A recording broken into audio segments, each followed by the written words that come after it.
God provided protection and guidance during my darkest times of addiction. During the darkest moments of your addiction. So like he didn't just show up one time. He showed up quite a few times because like Peter, I needed more than one thing from Jesus to like get my head on because I'm not the smartest. Multiple concussions and I'm just dumb. He needed more beatings. More, yeah. I needed a little bit more encouragement, and you know, there would be times where like I knew I wasn't supposed to come out of a situation. Like it wouldn't hit me while I was in the situation until like the very next day, or I'd be like, how did that happen? Because not something I should have made it out of. And it was like, okay, I guess he got some protection there, and just the way I got back to church is only like you can't explain that.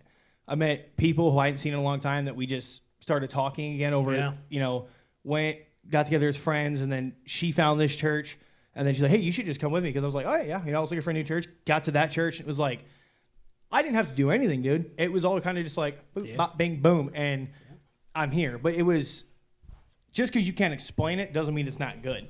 And that's kind of like the whole thing with God and the Christian life. You don't have to ask why. You don't have to explain it. Like Jonah asked a lot of whys, ended up in a whale belly. Like, you know, have you ever seen the meme where it's like, get in, loser, we're doing God's will, and the whale like swallows Jonah? That's like, it's really all it is. You can try to fight it. You're going to do it eventually. You just do it the easier way so you don't smell like fish guts. You know what I mean?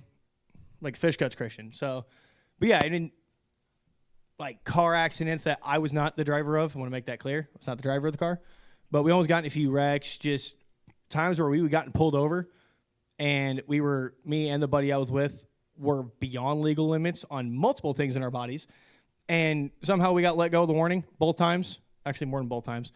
But it just, things kept adding up that I couldn't explain, but I knew, looking back at it, if I would have had those things happen in my life, probably wouldn't be able where I'm at today. I'd be somewhere else, you know, or still going because I'd be angry. But God protected me. God kept me just safe from a lot of issues and a lot of things I could have gotten even into worse, brought me to the place I'm at now. So that's how I saw him like directly just show up through my addiction and putting people in my path that helped me, people that he knew I could kind of learn from and agree with in a way, because you can't learn from everybody. You could try, but some people are way better at getting a hold of you and talking to the person that you are than other people. So he put, you know, ex-military guys in my path to bring me to the church I was at. It was full of a bunch of old Army dudes, old Navy guys, a couple Marines, because we stick together. But yeah, he put people in my life that I needed when I needed them for as long as, you know, and we're still friends. So I can't explain it, but that's kind of how I would answer that question. Dude, that's amazing.